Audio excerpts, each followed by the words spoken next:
her in the fall.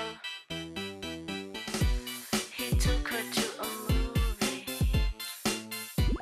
and when they done it all,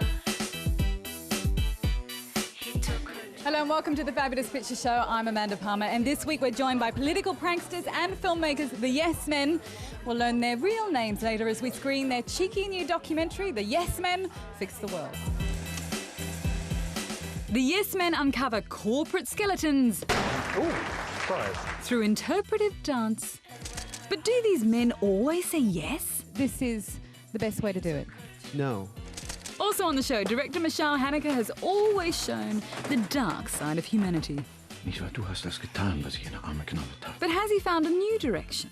The love stories, I like them. Me too. But first, Poland has given us much more than its fair share of great filmmakers, but there is one that towers above the rest. FPS's Lama Matter recently climbed that tower and met the master, Andrzej Wajda. Nie mam teraz czasu dla ciebie. From the bitter aftermath of World War II, through the solidarity movement of the 1980s,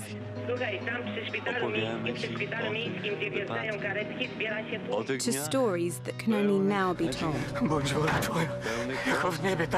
Andrzej Wajda has remained Poland's most essential filmmaker for over half a century. In Katyn, his recent Oscar-nominated World War II epic might be his best. Ksiądz kanonik Jasiński odprawia egzekwie nad otwartymi grobami masowymi.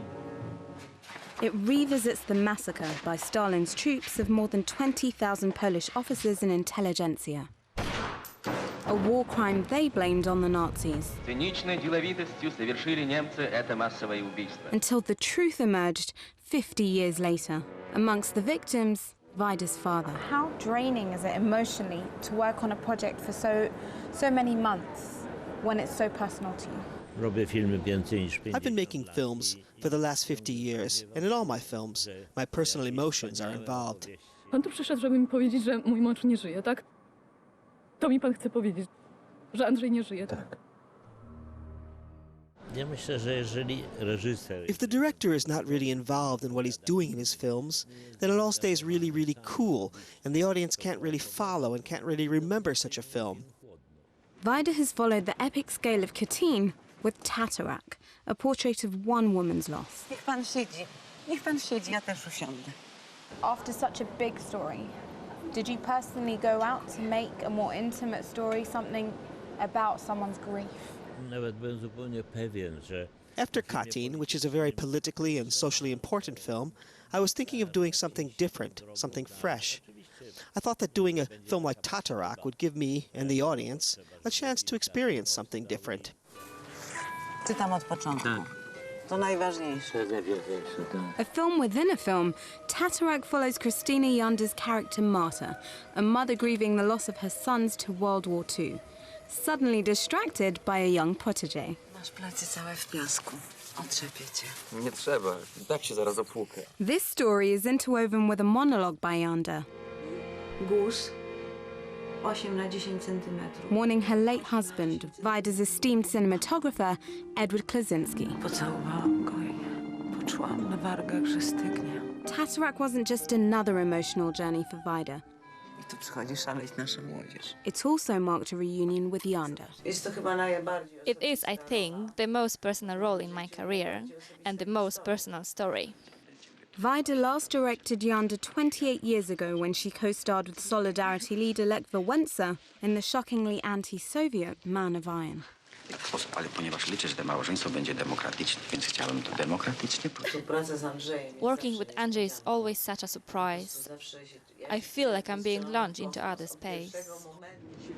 With Janda helping him capture history as it happened, Man of Iron won Wajda the Palme d'Or at Cannes. She was in her 20s when you worked with her last. How much has she changed as an actor? Krystyna has been directing things herself, so she understands me better now than she did all those many years ago when we were making Man of Iron. So this reunion, after all those years, was a reunion of two mature directors, two mature people who know each other very well. Czuję się obok kadzidlanej woni zapach błotnistego iłu, gnijących rybich łusek. Błota. Ciągle spodziewam się, I strongly believe that there are still many stories to make films out of, and this is my idea for life. Austria's Michael Haneke has been one of the world's most exciting filmmakers for at least a decade. But now he's taken it to a whole other level, winning the top prize at the Cannes Film Festival with a totally lacerating new film. Müssen alle sterben? Ja. Und die Mama? Ist die auch tot? Ja, die ist auch tot. Set in Germany just before the First World War, Michael Haneke's The White Ribbon is a riveting portrait of cruelty and violence in a rural village. Also, woher denkst du, kommen die Veränderungen, die diesem Knaben schließlich ein so erbärmliches Ende bereiteten? I mean, this is a very horrible place. This tiny little village, this ensemble it's a very nice place. I wouldn't want to live there. And I wouldn't want to, because they're terrifying. The landscape is so nice. It's beautiful, but the people there are pretty horrible. But it's not the landscape, it's not the place, that's the people. Hypocrisy, dogma and sporadic acts of brutality paint a grim picture of the human soul. Der Knabe hatte bei irgendjemand gesehen, dass der sich an den feinsten Nerven seines Körpers schadete, wo auch Gottes Gebot heilige Schranken errichtet hat. And this has implications far beyond this little German hamlet. This is before World War I.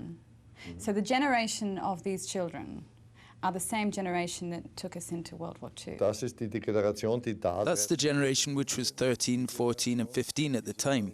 The generation which was the adult generation of the Nazi era. Der Knabe ahmte diese Handlung nach und konnte nicht mehr damit aufhören. Zerrüttete so schließlich alle Nerven seines Körpers derart, dass daran zugrunde ging. At the Cannes press conference, Haneke presented his film as a warning that any idea, political or religious, when taken as an absolute truth, will devolve into extremism. All forms of terrorism spring from the same source, so I don't want this film to be taken as a film just about fascism.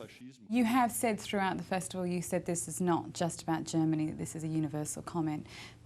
But I wondered, why did you set it in Germany then? You're an Austrian. Because it's a very German film and because German history is a very exemplary illustration for this position and for this time. The film's sobering message struck a chord with the Cannes jury, winning the Austrian director his first Palme d'Or. Sind Sie zu junger Mann? Ich weiß nicht, was für ein Spiel Sie da spielen. Ich denke jedenfalls nicht daran mitzuspielen. Renowned for his detached outlook and unequivocally nasty characters. Was für ein Spiel? Haneke's films force us to examine our casual consumption of violence as entertainment.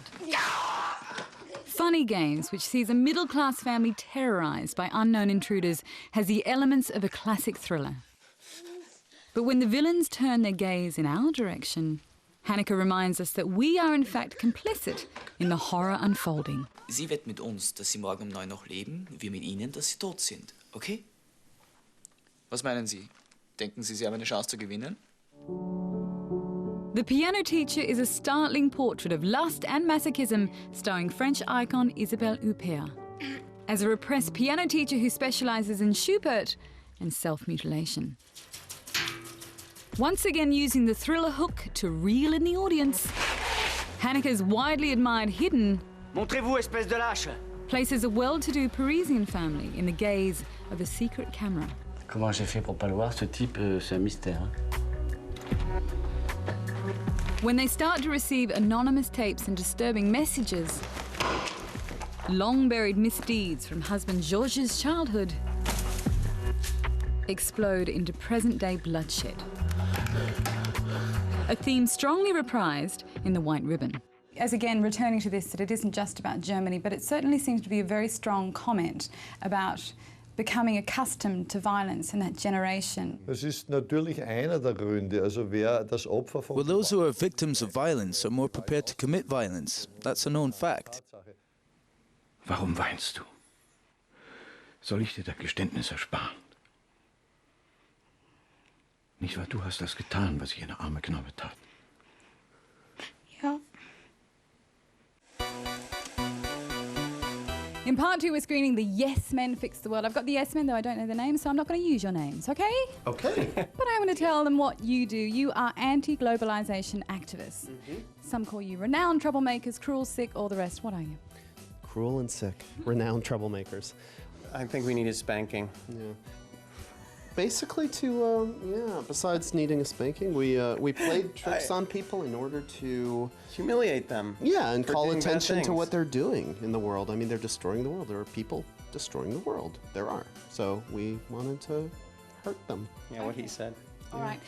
No spankings on this show, but in part 2, we'll find out how they do want to fix the world. He met her in the